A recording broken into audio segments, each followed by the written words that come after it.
History is littered with people who've had prophetic dreams or seen things in their dreams and then acted on them and changed the course of human history. From scientists seeing the genetic code or the periodic table, because you enter into the quantum field when you're asleep. And that's what the dream arc teaches us, to remember those skills of navigating these realms and be able to integrate what happens in the dream, what we see in the dream, with our everyday life. So it's a synthesizing pantheon that allows us to interact with our dream symbols in the form of animals. You can really have massive revelations that you can then bring back into your waking life. A lucid dreamer, they're people that can stay awake while they transition through the layers. Their dream life is as powerful as the waking life.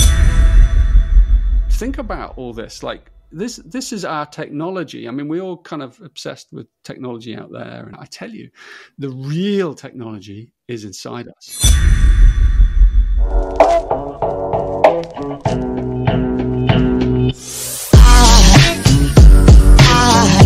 There goes a sight from my soul.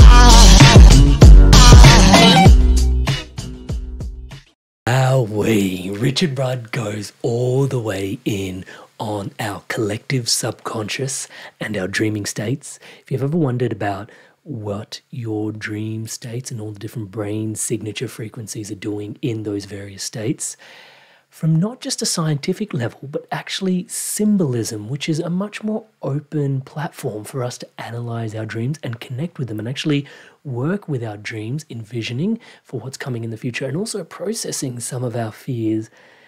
The dream arc. This is an incredible conversation about this body of work that is being birthed alongside the Gene Keys right now.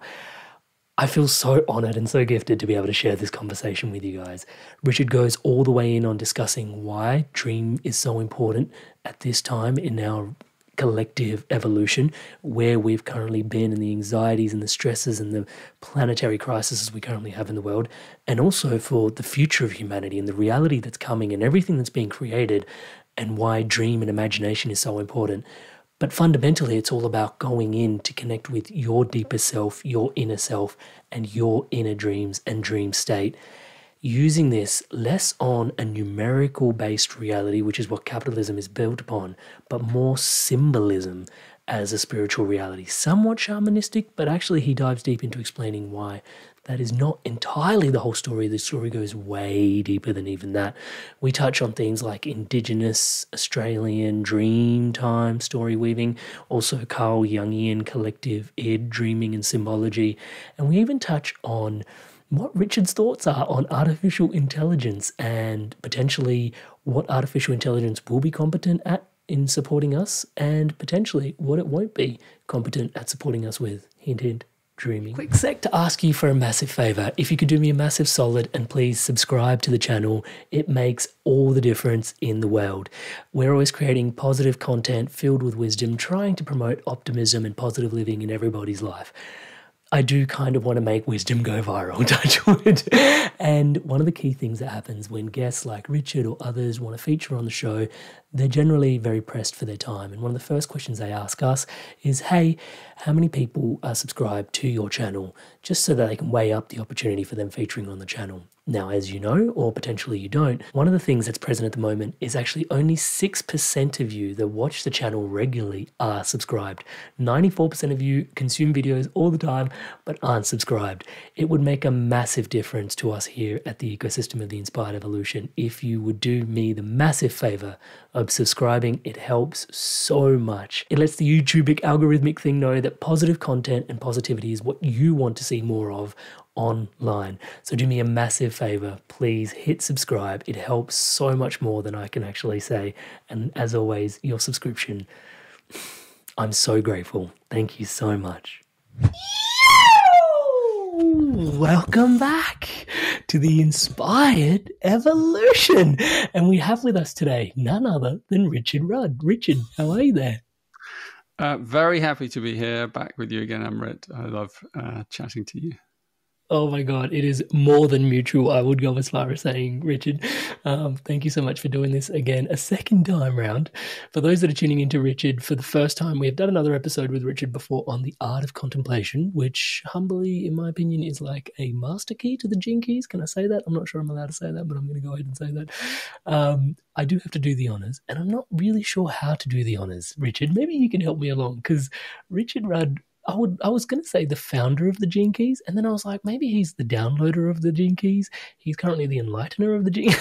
I was like, Richard Rudd, channeler of the Gene Keys. Definitely not that one. You downloaded them. You founded the body of work that we're currently sort of immersed in. How would you, I'm sure it changes day to day how you sort of perceive it. What would you perceive it as today? Well, I think founders sort of covers it quite nicely, and people have different ways of understanding these things. I mean, the simplest way, I could just say, well, I'm the author, the founder, the writer. You could say it's like a download, but in the sense that it kind of it has a sort of completion to it, like a symphony. So it's it kind of. But then any good work of art, I think, has that same quality. So hopefully it falls into that category. I think it's quite a powerful system. And anyway, I would wholeheartedly agree. As you're sharing, I'm tempted to call you the doula of the Gene Keys, actually. Yeah, I think actually in the last few months, we've passed now 100,000 books sold. So the book itself has been, it's lovely to think it's in lots of people's hands and hopefully voyaging with it. Yeah. I wanted to start off today's conversation with, we discussed deeply the art of contemplation last time. And where are your contemplations currently leading you in life at the moment? I think might be a nice, curious point to start. Well, thank you. Well, currently, as I said to you, I create a lot of programs and I'm writing a lot of books and things all the time, and sort of running the Gene Keys operation as well from the UK, but we're very global. So there's a lot going on all the time, quite apart from just being a family man as well. At the moment, I try and make sure that I'm in at least one of my own programs, so that I really get the immersion from the other end. Even though I've co-created a lot of all these programs, actually doing them feels like a very important thing to me. So the biggest new program that we created in the last few years called the Dream Arc. And so I am in that program, and I've been in that program now for over a year. It's a big program, and it's, so I feel like that's the one that's most up on the tip of my tongue, because it's alive for me. So other than contemplating a multitude of things that come in and out and swim in and out of my being, that's my personal focus, working with that program. And as you know, we're about to launch our first virtual retreat in it. And so that's another, that's why it's even more up for me. Can you tell me a little bit about the Dream Arc? Because looking from the outside in, it looks a bit shamanistic. Is that a safe way to describe it? Yeah, no, it might look like that. It's not a shamanistic system, although I can see why one might think that. It's a new version of the Gene Keys that's just filtered through a different lens. And the Gene Keys, as you know, is a big transformational tool. And the Dream Arc basically converts the same language. The Dream Arc is a big language, the language of consciousness. And, so as we learn to navigate that language, then we learn to create our own transformational journey, which is the journey we're on anyway. But it gives us a lot of inspiration and food for thought as we kind of move through our lives. So it can help us in lots of different ways, the Gene Keys. And so the Dream Arc is an aspect of the Gene Keys that has grown and is growing in its own direction, it's like part of the initial transmission, but it's its own thing. So it's almost a sister brand is what we call it. and it's much newer than the Gene Keys, so it's different, and it's growing with its own community, and we've set it up as its own business and with its own, outlets and stuff. So it's very new and very exciting. There's I believe about 1,500 people in the program already, including me. And so it is as it suggests, it's about dreaming, and navigating the different layers of consciousness between waking and sleeping. So it has a lot. It's more magical in a way, overtly magical, than the Gene Keys. And I say that word carefully. It's a set of tools that it converts all the Gene Keys into basically animals, creatures, dream symbols. So in that sense, it shares a lot with different shamanic systems, but it doesn't have any affiliation to any particular lineage. So it's a synthesizing kind of pantheon that allows us to interact with our dream symbols in the form of animals and creatures. So you have these different layers in the technology, because it's like a technology. So we start to work with it, and we start to work with the subtle realms, these other dimensions where we dream, and where we, between dreaming and waking and dreamless sleep, and the consciousness of awakening, and the different various layers and modalities of, consciousness itself. So it's a very rich field, and it's universal, it's global. So the creatures, as I said, are not limited to any particular pantheon. So in the dream arc, you might meet, a kangaroo, if but you may not live in Australia, where kangaroos come from, or you might meet a condor, either in your dream or through a journey, a kind of visual journey, a visualization journey you go on.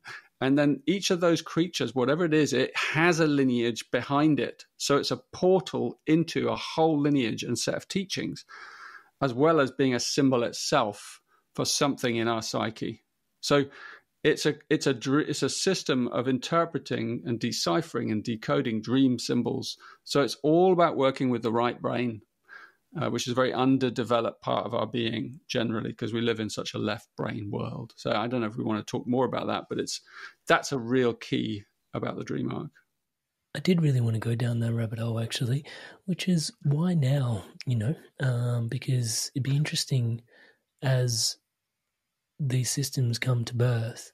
The inspiration, the energy, the invitation, the force that drives them into being, or invites them into being, or allows them into being.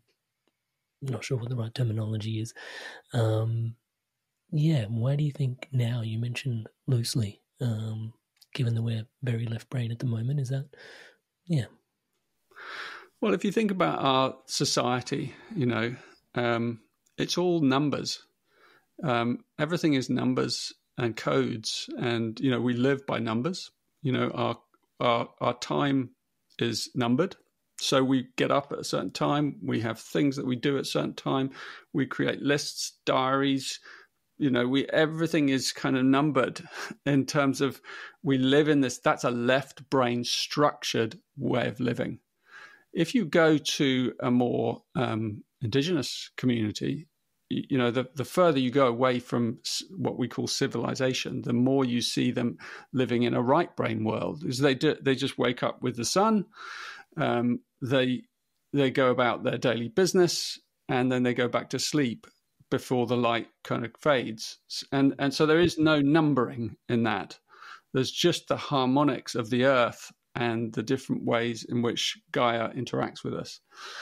And so that's the kind of other end. So what we've lost in our modern living are these very simple, harmonious, flowing, easeful ways of living, closer to the earth and the rhythms of the earth and the creatures of the earth. And also our dreaming space is kind of pays a price there as well, because in order for the soil of our dreams to be really rich, we need to have had a certain amount of restfulness and flow in our day, and without stress and anxiety. Otherwise, when we go into our dreams spend most of their time processing our stress from the day. If we haven't had a stressful day, then our dreams are very rich, and they communicate. Other dimensions start awakening in us, and our dream state then becomes very fertile, and so we actually, when we awaken, we remember our dreams, and we even meet other dimensions and beings in our dream life. And so that's what the dream arc's about. It's about bringing back that awareness of flow and the harmonics of creation to help us live in a more magical, easy, restful way. It's a big ask for people in modern worlds with all our technology stuff. And one of the key aspects of the dream arc and it's one of the ironies, is we present it as an online program, but it's designed to get you offline as much as possible. So it's designed to actually, so constantly it's full of invitations that you choose intuitively. So you don't know what you're choosing. It's all based on symbols. So you're choosing symbols. You don't know what they mean. You just say, there's a page of symbols, like maybe 10 symbols. So follow one of these, whichever one you're most drawn to. And you follow that symbol and it leads somewhere, and then it opens up an invitation. That invitation usually takes you offline. So it might say, your invitation this week is to prepare and cook a meal for a group of your friends. And you picked that invitation. So it's like, you should stand by it. Like, you didn't know, but some deep part of your intuition did that, and you may never have cooked. So you then have a great challenge to, like, oh God, okay, how am I going to arrange this? And how am I going to even, come to this? And then, or it might be go on a journey, or it might be visit a body of water, or it might be do a dream technique, or it might be take a day off for pausing and go, and then it gives you a structure. There's so many little doorways and portals in a gamified way that encourage you to do things that you wouldn't normally do. And that's what the Dream Arc is, full of surprises. And you work with these different creatures, whichever creatures come to you. They come to you in a specific order. As I said, it's a magical system. So you begin by understanding the landscape, So you've got to understand the landscape of how dreaming operates, how waking consciousness operates. So there's a lot in the beginning of the program. There's a lot of, that's the only part where there's information for you to learn. But it's really interesting. There's videos by me talking about the different dream layers and how to navigate them, and the brain frequencies and how they operate. And there's a lot of information about, the animals themselves and their kind of what they really relate to inside us, and how to navigate the whole program. What it's going to do for you. So there's a lot up front where you just learn a little bit, and then you can begin the process. And you begin the process by creating a ritual. As any kind of shaman or dream being will go off on a journey or a vision quest. You create a ritual in your life, and you call in a guardian to protect you throughout that journey. And that journey may last you, like for me, my guardian that I chose, that was a year ago, was a crocodile. I didn't choose the crocodile. The crocodile kind of chose me, actually, because I know I told the story before, like I went on a journey. It was during the pandemic. Well, I had COVID at the time, and I'd been force stopped because I was on a tour in the US. COVID caught me. And then I happened to land in the most beautiful of places at a friend's kind of ranch up in the hills of Santa Barbara. And there I was, and I diagnosed with COVID, and I said, I'm going to have to stay here for like a week or 8 days. And he said, no problem. I'll give you a beautiful caravan on the canyon here. You can be on your own. We'll bring you food. Just, you're on retreat. And I had that time. And just a really beautifully enforced pause. Like many of us had that experience. I don't know how many of us had such a beautiful location as I did, and food brought to me and all of that. And anyway, on about the 6th day, I decided to do my ritual and choose my guardian of the Dream Arc. And so I went off on a walk, and I said, by the time I'm back from this walk into these hills, I'm going to know my guardian. Anyway, so I walked for, I know I was kind of weak because I'd had the COVID, and so I was recovering. Anyway, I made it, into the hills, and then I was like, I couldn't go any further. I just thought, this is as far as I can manage. I was kind of tired, and I looked down at the ground, and there was this beautiful old tree stump. And I just sort of picked it up, and I was handling it, and I was holding it. It was like a bit of old, beautiful wood. And then I looked at it. I haven't got it with me. It sits in my office, but it looks exactly like a crocodile. I mean, exactly. It's like the skin of a crocodile. It's the shape of a crocodile's head. You can see the eye. And I was like, oh my God, it's a crocodile. Anyway, that was how I kind of thought, that's going to be my guardian. And so I came back with the crocodile. Anyway, that's an example of a magical encounter that you set up, but you kind of set it up without really knowing what's going to happen. And then it happens anyway. And then you set off on this journey. And the crocodile, you can also read that if you're interested in gene keys. Every creature has a relationship within the gene keys. So crocodile, for instance, relates to the 60th gene key, which is about justice, the jaws of fate, the crocodile, and it really sets my journey. It set my journey over the last year, and I've had to deal with some intense situations where that energy has been in the background, protecting me in many ways from difficulties that have come. And so, yeah, it's whatever you choose. Like my friend Sally, she chose a lamb. You might think, wow, that's not much of a guardian, but actually, what is a greater guardian than the energy of tenderness? So every creature means something inside us. So it's an incredible journey to go on. It's almost too big to describe. All I can do is give you little fragments of mine, and maybe it will fire something in you. But yeah, I mean, some really great stuff going on this week for me, but I can get into that a bit later. Yeah, I'd love to hear what's going on for you this week. The interesting thing, and before we dive into the animals, I think I'd love to learn more about the dream layers as well, because I think that would satisfy some of our left brain logic, which is difficult to escape, as you can tell. But I'm also learning, as you're sharing, that potentially, like you said, the world is very numbers built, especially in a capitalistic society where everything is, consumed based on numbers, dollars, quarterly returns, etc., shareholders. But this is more symbology oriented, it seems. Yeah, and what's present for me as you're sharing actually is, and I'm by no means an expert on Indigenous Australia, but I love the Indigenous community here, and I use the word Indigenous intentionally because, yeah, there are some challenges with using the word Aboriginal because it also means non-original when really they are the originals.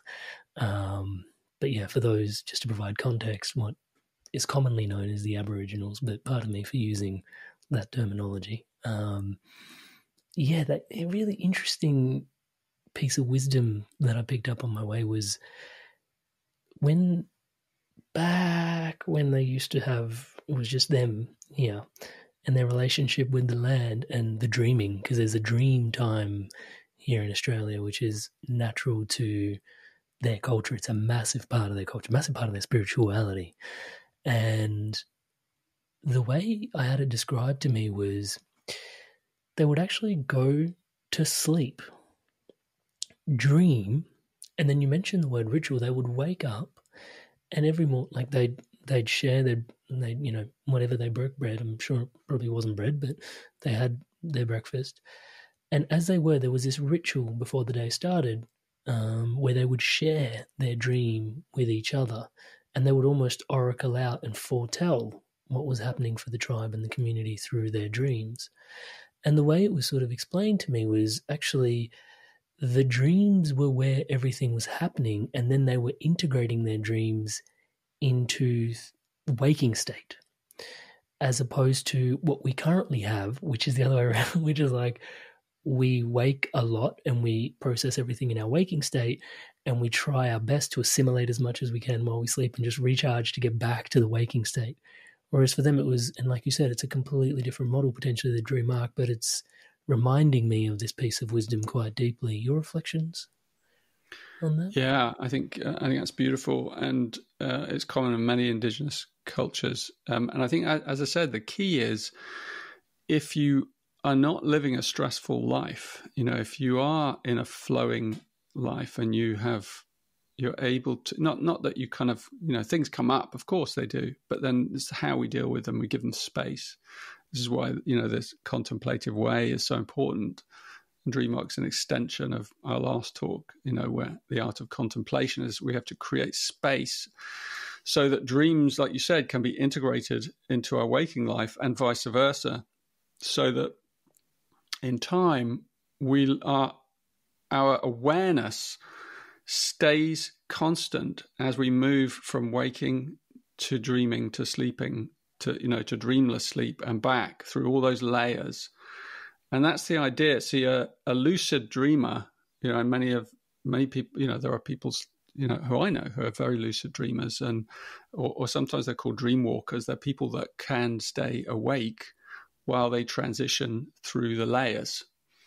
And therefore, their dream life is as powerful as the waking life. It's not just a place where stuff is processed in the unconscious, as some modern neuroscience is sort of suggesting. It's much more than that. And there's a lot of really interesting neuroscience about what happens in the brain when we're dreaming and how, contours of the brain are being opened up and used in neurocircuitry and all. It's really interesting. There's some amazing research. But this technology that the Indigenous people have always known about and used is completely available to us. And it does allow, when we have that sense of flow in our everyday life, that sense of magic, then it does open up the dream realm to us. And in the dream realm, we can see much more. We see more of our true nature, because our true nature is much more dissolved than the one we have here. There's a tradition. This is like, there's an ancient tradition. I think it comes from Russia, of people called dream hunters, and dream hunters are people who track beings or dreams that move from person to person. So there are dreams that flow.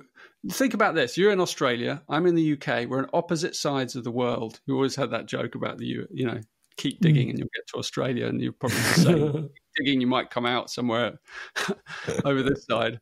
But actually, when you're asleep, I'm awake usually. And when I'm awake, you're asleep. So if you think about that, like there are dreams and specific archetypes of dreams that are moving through the earth, programming us. There's always like half of us awake and half of us asleep. And so dreams move through the layers from one end of the globe to the other. And so there are certain dreams that actually move through human beings. They migrate. And these dream hunters are people that track them. And what you learn from tracking a dream is you learn that we're all one being, and that there's these different dreams that are dreaming through us. There are archetypes that are passing through the consciousness of the field. They come from the stellar field that's programming us. As everything's moving around us, this stellar field is programming us, through the planets, through the stars, specifically. And so we're all being programmed with the same attributes and archetypes, more or less at the same time. The whole planet is responding to those themes, because the whole thing's moving. So it's like the dreamer, the awake dreamer, sees all this, knows all this, can specifically hunt certain dreams down, and kind of there's magic. What you see is you see magic at work, and when you see magic at work, it's a kind of awakening, because you realize, wow, we live in a magical universe. And most of us don't, we're just going about our everyday lives, dealing with the things around us in the material realm, and we don't realize there's this entire magical realm that is going on underneath the surface of everything. So the dream hunters and these dream walkers, they are techniques and skills that can be learned and passed on and remembered, And that's what the dream arc partly teaches. It teaches us to remember those skills of navigating these realms and be able to integrate what happens in the dream, what we see in the dream, with our everyday life. So, for instance, there's a set of dreams, I call them top shelf dreams. And they happen, top shelf. They're off the top shelf. They don't happen very often. There are different layers of dreams. Like the lower shelf dreams would be like, you go to sleep, you've had a hard day, and then your dream is just processing the things that happened today. So you're kind of you're doing your day job in your sleep. You're late for a deadline. You're kind of your worries are like, it's a worry dream. It's an anxiety dream. That's a lower shelf. There's loads of them. You can reach them easily. They're common. Top shelf dreams. There's middle as well and stuff, but the top shelf dreams are rare, because a top shelf dream, when you have one, and they're going through us constantly, but when you are in a space where you remember one, you immediately wake up in the middle of the night. You wake up because the dream is powerful. It's woken you up. The dream woke you up, right? You know those dreams. Yeah. And it wakes you up and you feel like you're in an altered state, and you remember the dream vividly, and you're still sort of in it. And it's like, wow, what the hell was that? And what it does as a top shelf dream, it often gives you a glimpse of your future. It's showing you a perspective of the soul level. And so it's up to you. If you go back to sleep, and then you might forget it by morning, but ideally you'd write something down when you have one of those dreams, because you want to remember it. And in the morning you may not remember it so vividly. And so you want to remember it. And so that's one of the things we learn in the dream arc, is just simple things like have a dream journal so that you can track every night, when you have dreams. But that habit creates pathways between waking and sleeping that helps us remember. So lots of people say, oh, I don't remember my dreams. It's not true that everyone can remember their dreams. It's just very simple practices like this that we show you and actually open up the memory so that you can recall what happens. But those top shelf dreams, it's like they're inviting you to act on them in some way. And the history is littered with people who've had prophetic dreams or seen things in their dreams and then acted on them and changed the course of human history. I mean, there's loads and loads of examples of that happening in sort of public figures. But, from like scientists seeing the genetic code or the periodic table or those sort of things, because you enter into the quantum field when you're asleep and then you see things. I'm going on now, but I've had dreams where occasionally I've been shown the book of life. And I've opened this book of life, and in this book of life are all the secrets of the universe, and they're all in there. You open it, and the images and symbols and pictures and languages, all the languages of creation are in there, and their interpretation and how they work and geometries and how everything's connected and the details. And you can turn page after page. It's like, wow. This is a book of life. Everything is in here, from star systems to alien civilizations to the beginning and the end of the universe, everything. The quantum reality, how it all works, all in the book of life. And that book is the quantum field itself. So sometimes, when you're in the dream state and you've opened up your mind and you're relaxed and you're aware, you can really have massive revelations that you can then bring back into your waking life. And that's the real secret. And that's what the dream arc helps us. And that's why the animals are important, because animals also, I'll pause there and I'll let you kind of respond. No, I want to hear about the animals. Yeah. Tell me about the animals. Go, please. Sure. I mean, the animals, if you think about it, we've all evolved up through this chain of evolution. If you look at Darwin's, beautiful imagery of how animals have kind of formed different branches from insects to birds, and then that is incredible. And when you think of it, our DNA, probably the non-coding DNA, what they used to call junk DNA, is the DNA that has it was 90% of who we are. It's non-coding. We don't we call it non-coding because we don't understand what it's for. And it looks chaotic. 90% of us is of our biology to a scientist or a biologist, like, I have no idea, that I can't even enter that, right? Because it's so folded and crimped, the DNA in there. There's so much. It's so complex.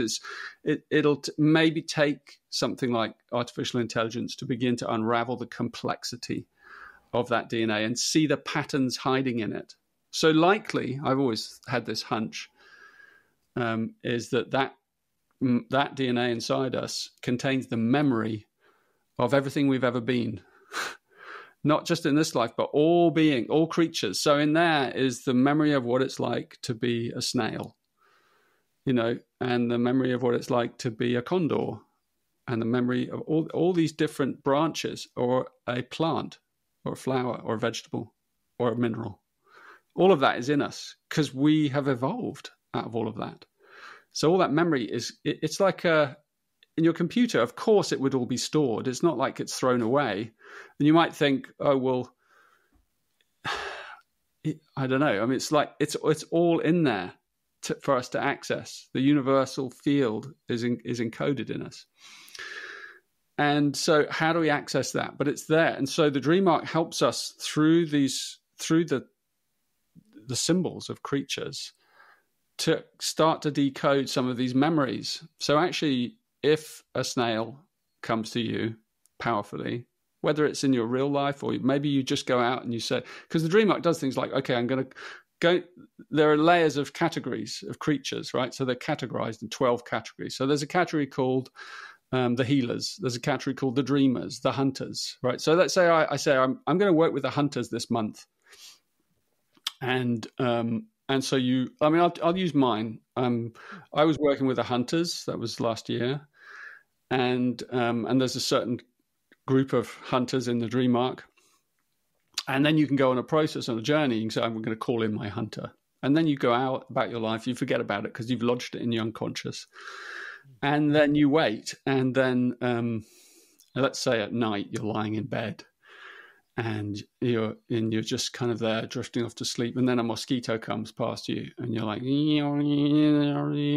it's like, damn, this thing is like after me, and you realize, oh my god, I think it's my moment. I hate that feeling. Sorry. Yeah, but actually, oh my god, I think it's my hunter. Like that is a pure hunter. That creature. Think about it, right? Because so the dream arc, it changes our attitude towards every creature. You're like, this thing is hunting me and it wants my blood.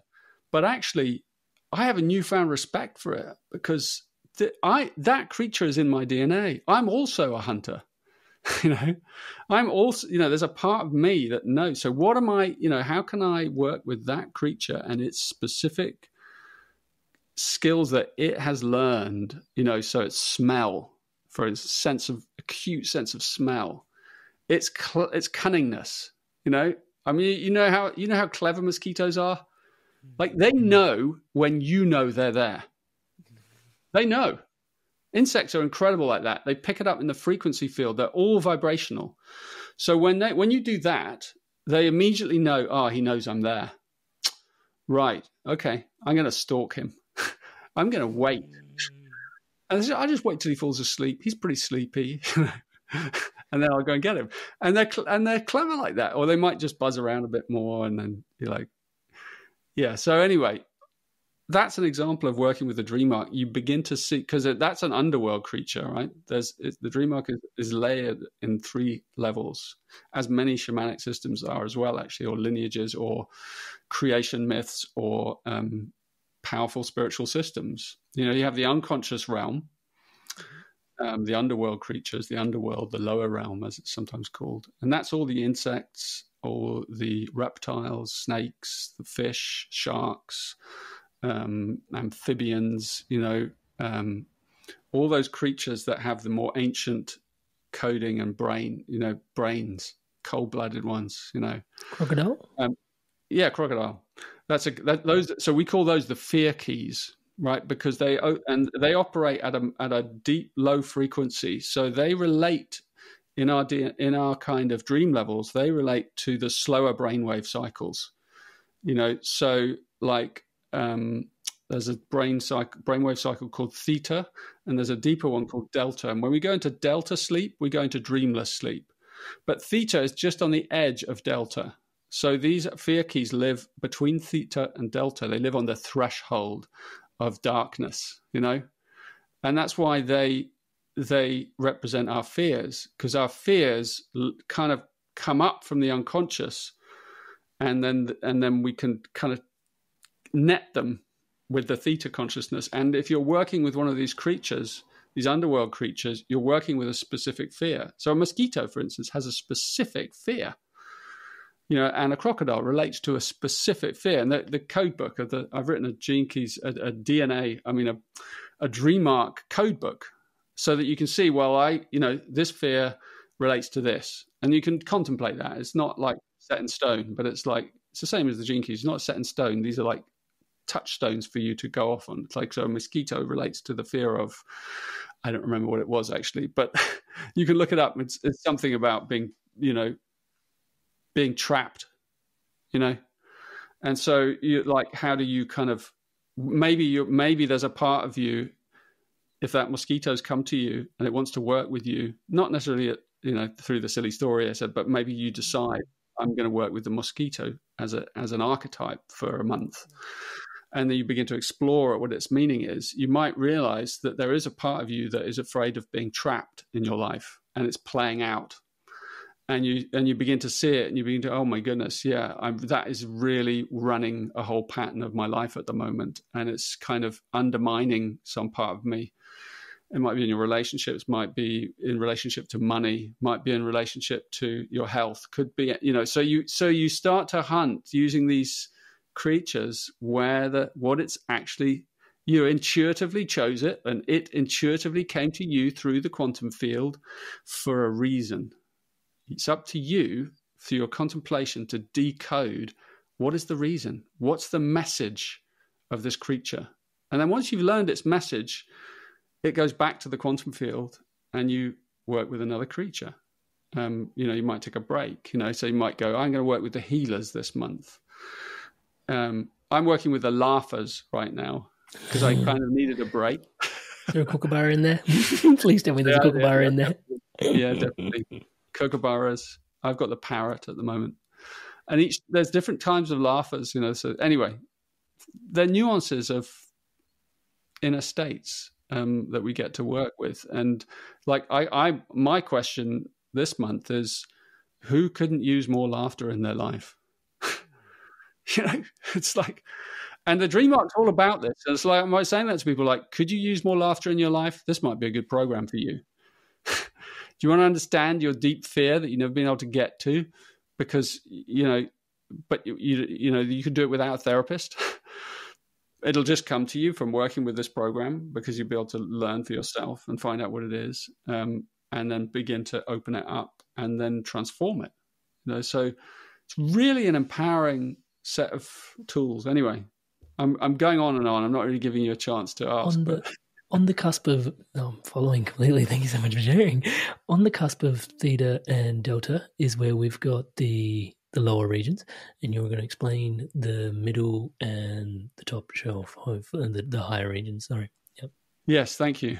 The middle realm, which is the mammalian realm, that's where the mammals live, and we're mammals, right? So the middle realm is it's where these are like, I call these the life keys. So all the creatures that represent the mammals are life keys. They're gifts inside us, just as in Gene Keys, they're gifts. And so every mammal that you work with has a gift. Like, think of a cat, maybe let's do it, Amrit. You come up with a mammal. What's the first mammal that comes to your mind? Silverback gorilla, hands down. A gorilla. Beautiful, beautiful. So in the dream arc, if I remember rightly, the gorilla has to do with human intimacy, very intimate creatures. And so they kind of connect us together in these tight-knit groupings of protection. So they're all about that gift of intimacy, protection, the tribe, the family, closeness, that's like touch, the ferocity that sometimes is needed, when someone oversteps a boundary. But boundaries, all of that. That's all included in the gorilla story, and then we then have to unpick, well, what is, what more is there to that? And so it's a beautiful way. And then the other thing of understanding about the mammals is they relate to the kind of theta alpha levels. Like, so you have theta, and there are sub layers as well. So theta is dreaming, and then the alpha level is just if you deeply relax and close your eyes and you're breathing deeply and you start to daydream, you're going into alpha, right? So and alpha is where REM sleep happens, and REM sleep is where we remember our dreams. Which is that also the meditation state, or is that theta? Yeah, it can be. See that it's not like just so neat layers. It's like they interpenetrate. Sure. Sorry for interrupting. So these are brainwave frequencies. So in fact, right now, as we're talking and people are listening to this, these brainwave frequencies are moving between us. So right now, there's a delta frequency available to us. So there's a level where we are not picking up delta. We're picking up delta waves, but we're not aware of them. A fully awakened being would be aware of the delta waves at all times, because they're in the dreamless. They're in the immersion of the full consciousness field. That's what actually awakening is. It's to be awake in the dreamless realm. To be awake in the dreamless realm. That's why it's below our fears. So if we can process the deepest fears, and that's not just our personal fears, but the collective fears of humanity, that's why in order to go to full awakening, you have to process the deepest collective human fears. The deepest one is the fear of annihilation, death, that I will die and cease to exist. That's the deepest fear inside human beings. And creatures, all mammals have that fear. All creatures at some level hold that fear. And so, these are flying through the air, but it depends on, like, the people who are listening to this right now. If you're listening to this, you're probably a layer a bit deeper than I am currently, because I'm transmitting, right? And so the listening is a more relaxed layer down. So you receive it through through more alpha waves. So the more relaxed you are, it's like there's a lot of research now of, like, for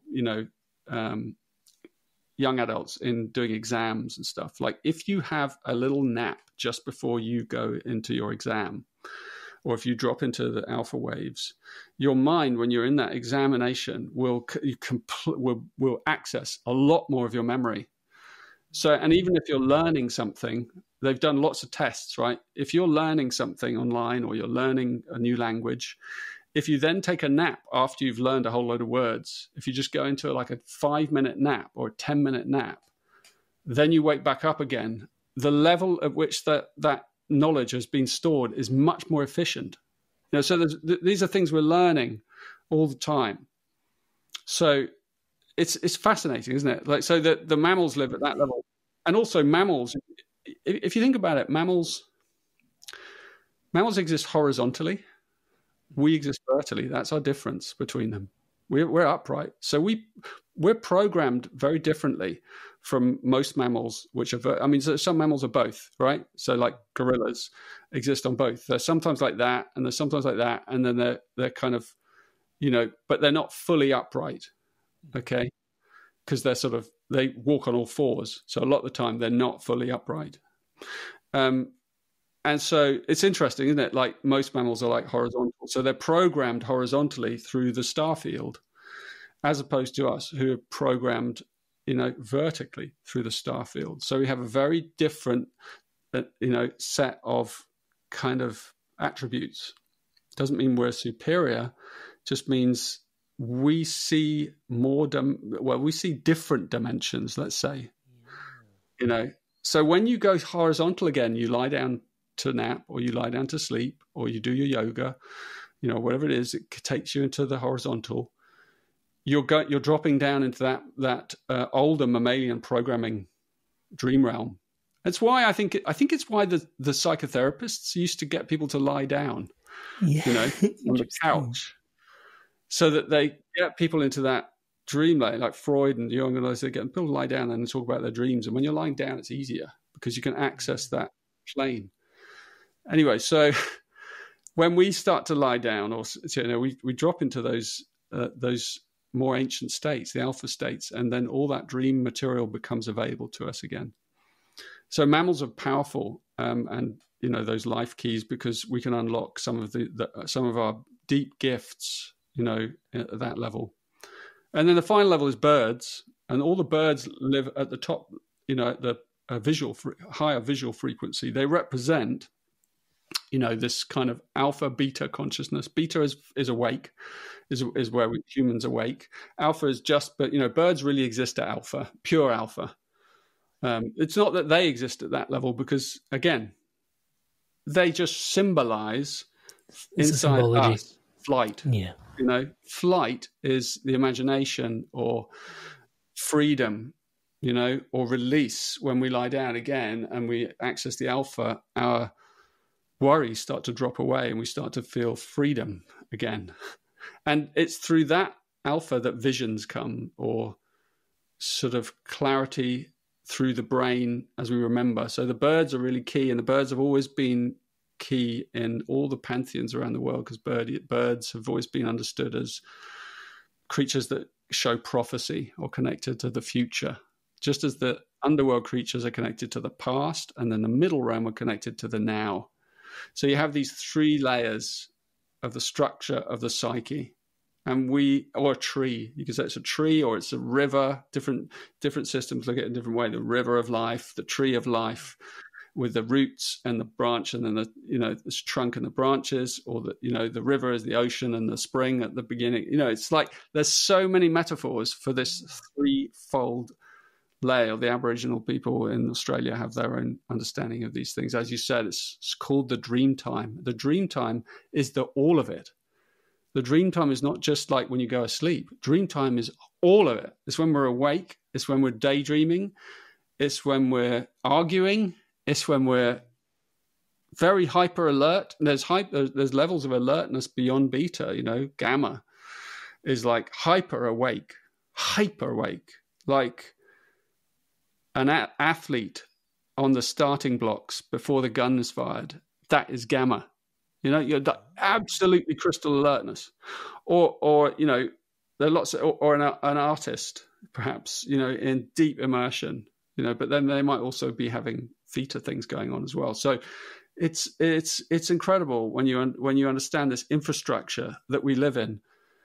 But you need to kind of remember it. That's why the Dream Arc, Rosie Aronson and myself, she's my partner with the Dream Arc, we created this. It took 3 years of our lives to create this web of teachings that would help people understand all these things and bring people into a communal field together to explore them together.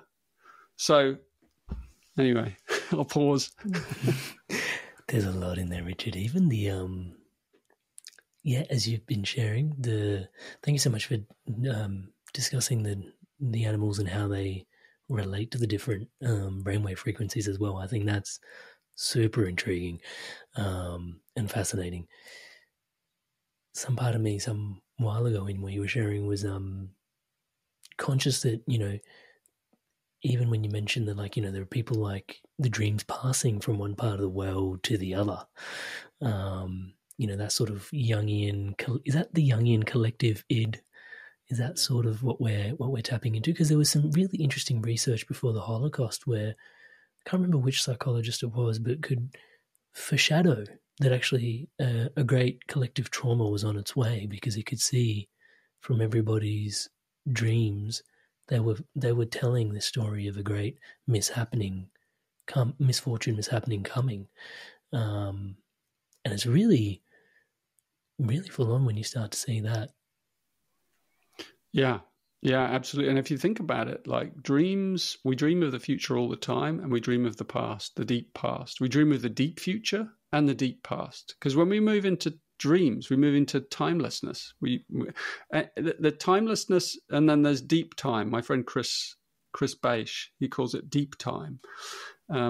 He's written this brilliant book called LSD in the Mind of the Universe, where he's explored a lot of these things. And Deep time is when we bend time to our purposes in the dream layer. So there's enough of us awake in the dream level, in the dream layer, so that we can twist and bend time. So we can we can remember the future and we can remember the past.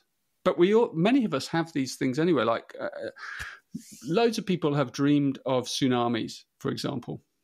It's a common dream. So people dream of a huge wave coming towards them that then engulfs them in some way.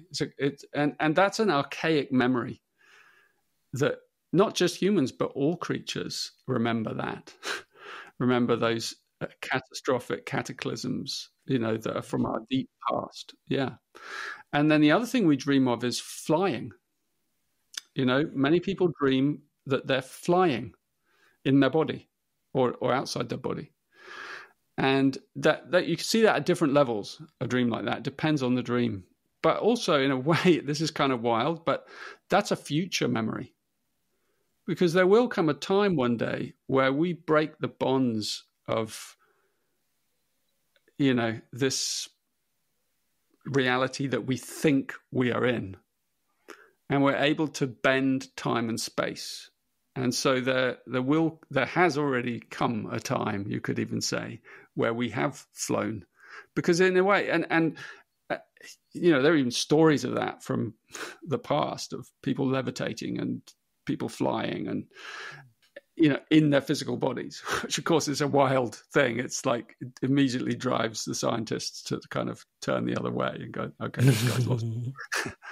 But actually it's in one of the gene keys, the gene key, 35, 35 is an ancient part of our DNA.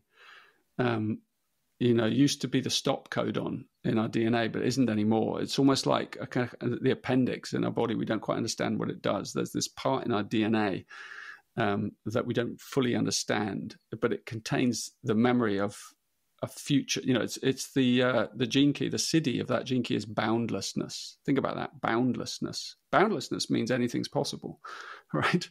And every human being has that key inside us, whether it's it doesn't matter if it's in your profile or any of that. The dream arc kind of opens up that world and just says, well, it doesn't profiles, coding of this life is out the window, because in the dream realm, you're all of it. You're all of them.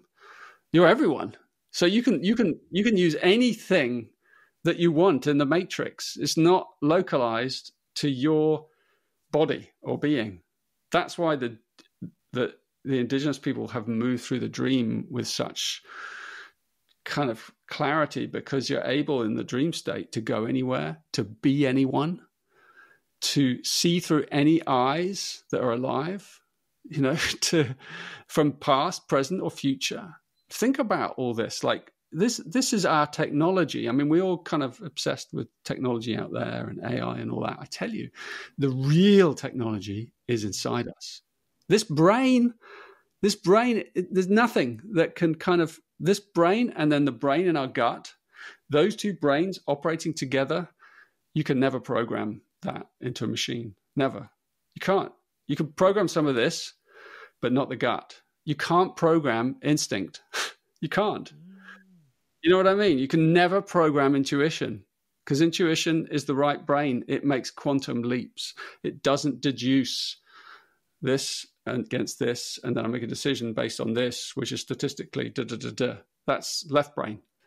Right brain is like, I'm not going to get on that train because it doesn't feel right.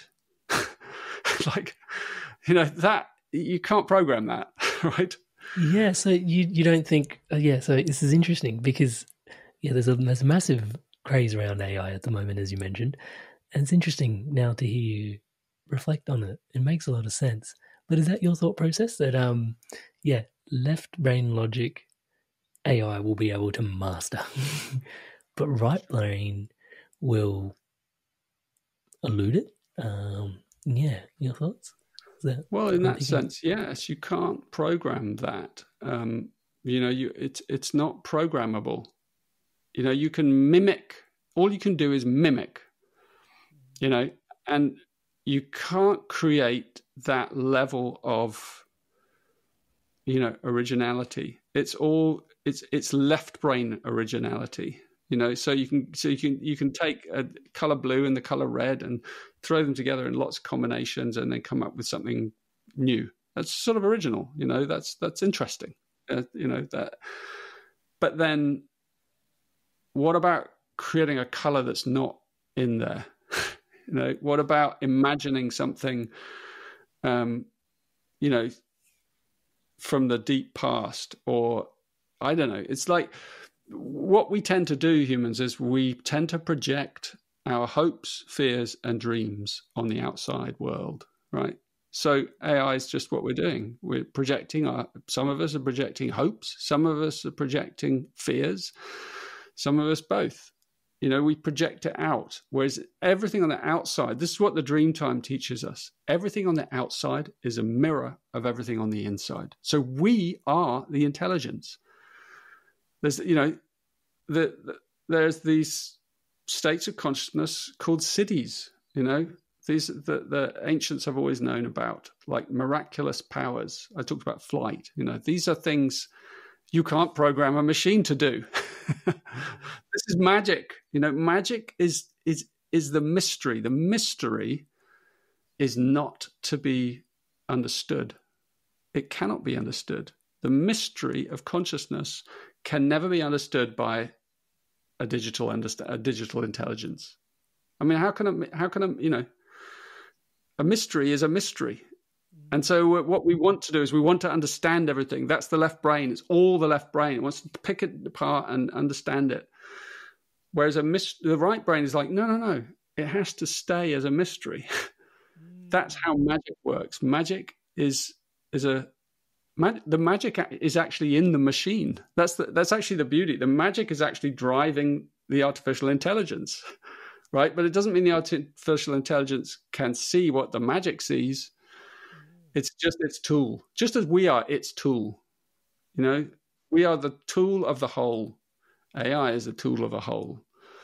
We're just all parts. So the question is, can we be aware of that? And can we play with that? So I don't have anything against any of these things, but I think it's just important to see clearly and to understand that we are the actual intelligence. So it's very easy to be distracted by the outer, and then we miss the beauties and the fruits of the inner, I'm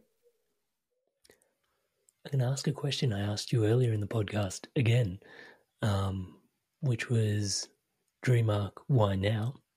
You answered previously looking at the current state of affairs and potentially where the world has been at in terms of all the left brain logic that's been driving us. I'd like to sort of see if I can poke and prod a little bit further and see if I can say dream arc, why now, looking into the future potentially, based on the conversation we're having now. Yeah, it's a great question, Amrit. I think, we're moving through a time of intense transition where systems are beginning to crumble in various ways. Will probably continue to crumble. The kind of the climate problems, challenges are going to take us on an interesting journey, I think, in the times ahead and in the generations ahead. And possibly to bring us, this is what is based in the Gene Keys teachings. The prophecy is that we'll move through an intense time of transition from one epoch to another epoch.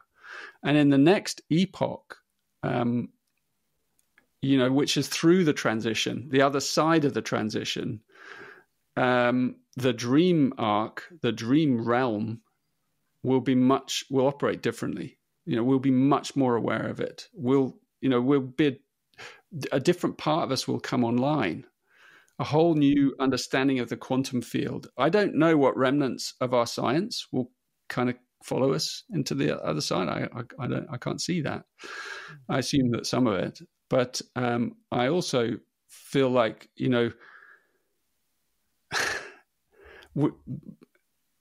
it's like if you talk to great teachers or enlightened lamas from Tibet or something, it's like they'll all say the same simple things. It's like until humanity starts to see the gifts inside in the inner world and to harness the kindness and the love that we are as human beings, we have not graduated from being teenagers.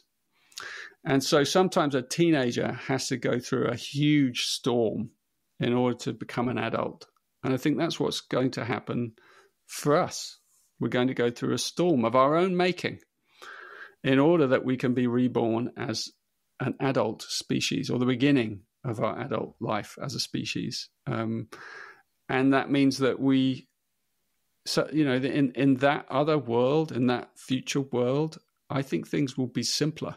I think we will connect our ancestral past of our deep indigenous wisdom with the best of what we've understood through our technology.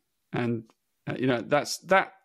that would be the ultimate dream, to bring together those two worlds so that, we can live in complete harmony.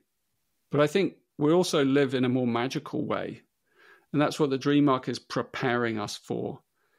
It gives us the skills. It is a technology of working through the dream layers, of preparing us to realize that we are one being.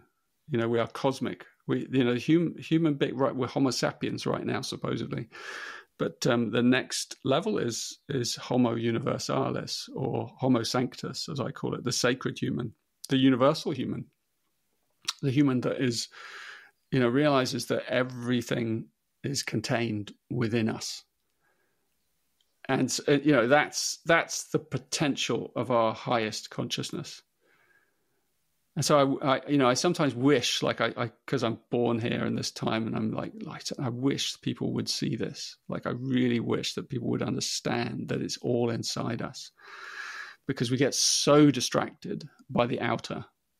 And it's great. There's lots of things to be distracted by, and there's no reason we shouldn't play and have a lot of fun and learn and grow and help each other. That's great. But the true, fruits of our future are hidden in here. They're in our dream realms. They're inside who we are. They're what we can awaken inside us as this new human. There's a new human waiting to kind of be reborn out of the ashes of this old one riddled with its fears and its anxieties and its distrust of nature and all of that, and its frustration and anger and all of that all has to come out in the wash, and we have to come back to a purer form and probably a purer world, a new earth in a way. I think we will inherit a new earth. I think that, the earth, when you think about being out of form, 1,000 years is nothing. It's nothing. It's like it's living in a blink. And we think 100 years, 1,000 years is nothing. 10,000 years is nothing. So in a way, it's like in our DNA, all the memory of everything is encoded. It's the same in nature. Even if we utterly destroy nature, there's always going to be a cell somewhere that contains the map of the whole. And as long as that cell is still alive, then that cell can reconstruct the whole. It can reconstruct anything. It won't reconstruct it in the same way, because nature never does that. Like the dinosaurs got wiped out and then came mammals, right? The time of the mammals. And so whatever happens in the next extinction event, a new set of species will be born. And we'll be looking at new flora, new fauna. We'll be looking at new humans. And this might be far ahead.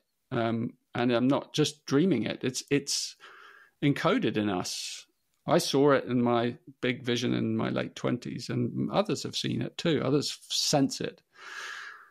The great fear right now is the whirlwind itself, because we have to go through the whirlwind to get to the other side. And we're looking at the whirlwind right now. We're going, oh my God, this is terrifying. And it is. It should be. And we're all going, what can we do? What can we do? And some people are going, it's too late, it's too late. And others are going, no, we can still save it. The fact is there's a whirlwind coming and we can't stop it. Whatever we do, whatever we don't do, we're still going to go through it in some way because we have to, because that's what happens in evolutionary history, is that nature gives birth to another form, and she has the incredible wisdom to create a higher form each time, and more. That's what she does. She is wiser than we could ever imagine. And this is what the indigenous people know. They're not anxious. I mean, they might be like, you guys need to stop this, but they're not anxious. They don't hold anxiety because nature knows what she's doing. And we're a part of nature too. And so there's a deep level of trust in working with the dream arc that we come into. It's like you learn to trust the mosquito, you learn to see its beauties, you learn to trust the shark and see its beauty. You learn that fear is not something negative, it's something that's actually safe. It's something that has protected us, and they're all inside us, these fears, and they're safe to move through.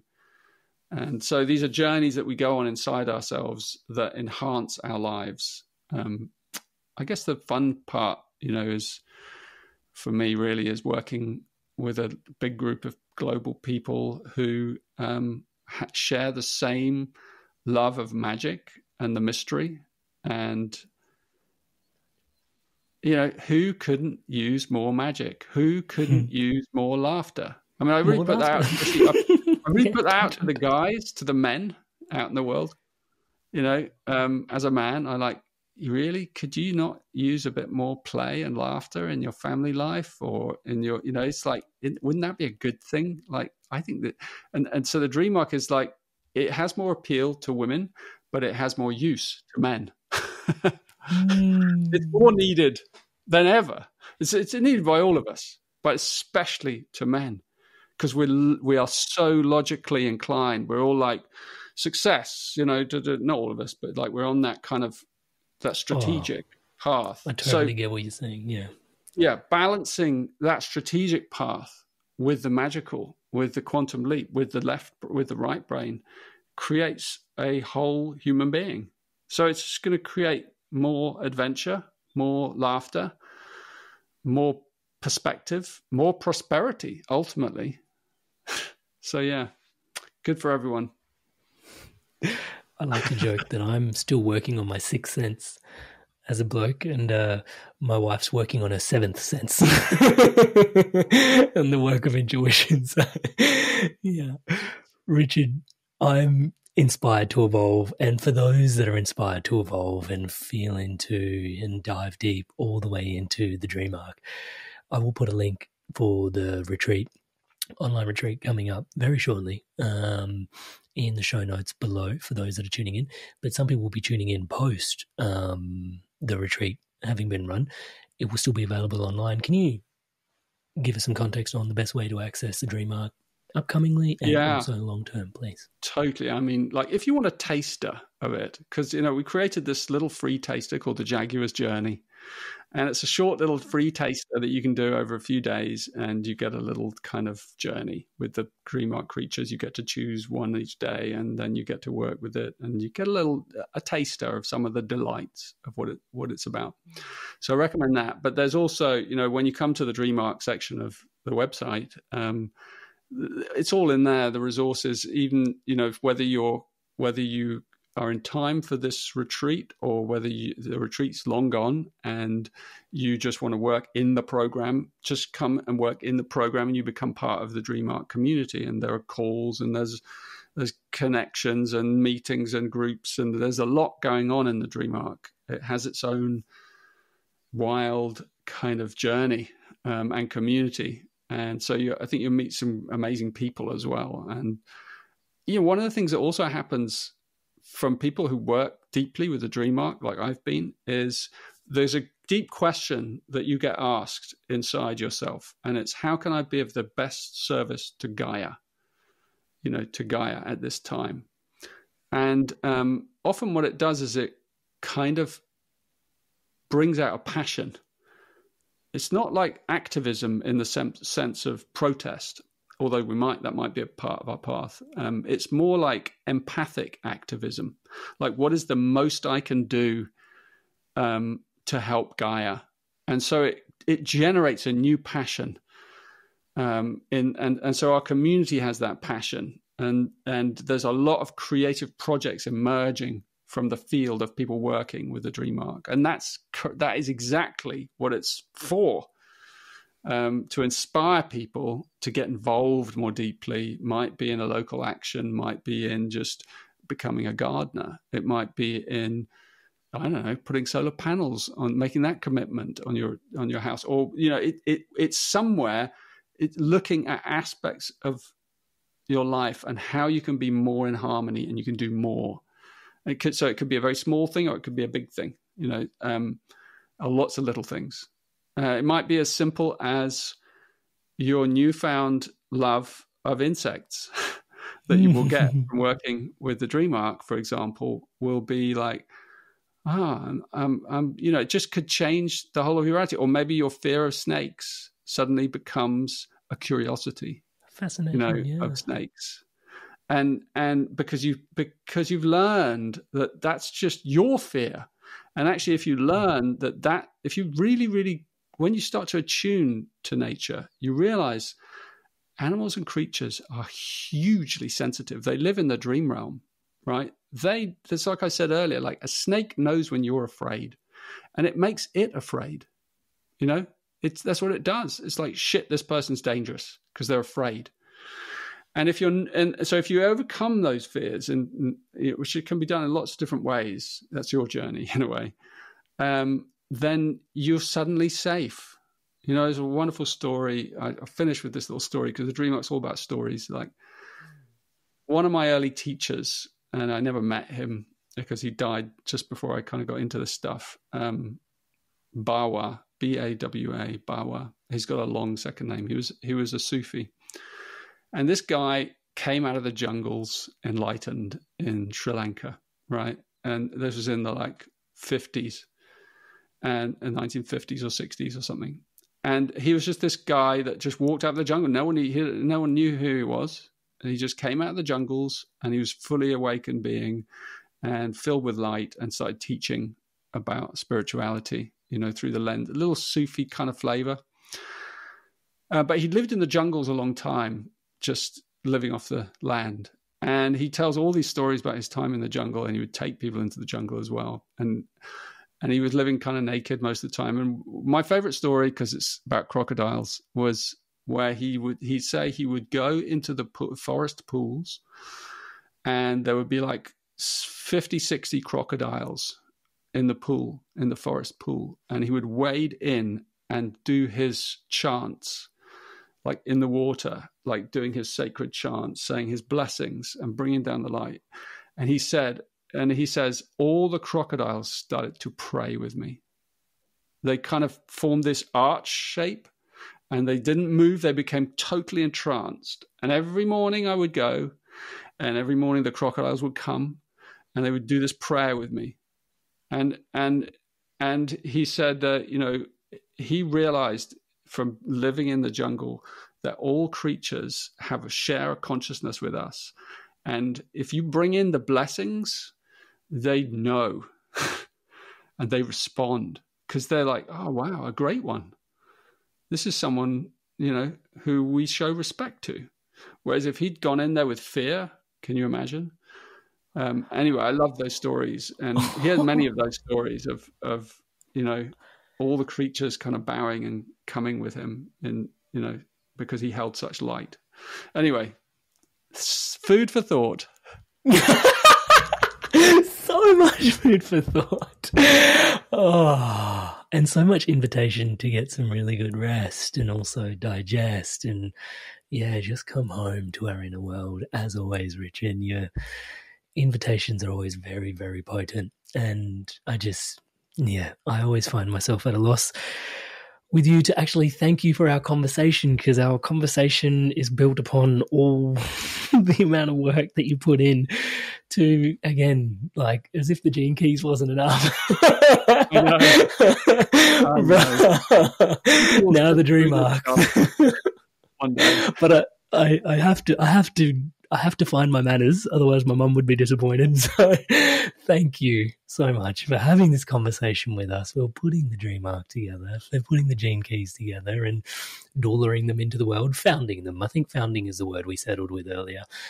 Thank you so much for today's conversation. And again, just inspiring our journeys ever onwards and upwards. I'm just beyond grateful. Thank you so much. Thank you, Amrit. I'm sorry I haven't really given you much of a word today. It's like, you can tell I'm very impassioned about the dream arc. I can't stop. I thrive off passion and enthusiasm, Richard. So this has been nothing but welcome. So thank you so much. I've absolutely loved it. It's a pleasure. It's a pleasure. And also, by the way, we, everything Gene Keys, we have, we have a if you can't afford the course of the, we keep our prices really available, but if you can't afford, we have a scholarship program. You can sign up for that. It's in the FAQs and how you can get. I just wanted people to know that like, I don't want people to feel like they can't get to it. But we've tried to keep them very affordable considering how much is in the Dream Arc. It's an extraordinary program. I'll put a link to everything in the show notes below, guys. Yeah. Check it out. Thanks, Amrit. You watched this episode all the way through to the end. I can't believe just how much you being inspired to evolve. I'm so grateful for that. It means so much to me, and it is just my absolute honor to be your brother walking this path of evolution by your side. Hallelujah to your inspiration. If you loved this conversation, we did a massive conversation on the gene keys and the path of and the art of contemplation, I should say, a whole path unto itself. That video with Richard Rudd is as deep and as rich as this on the gene key path of contemplation. So check that out right here. This is the very best next video to watch. Enjoy.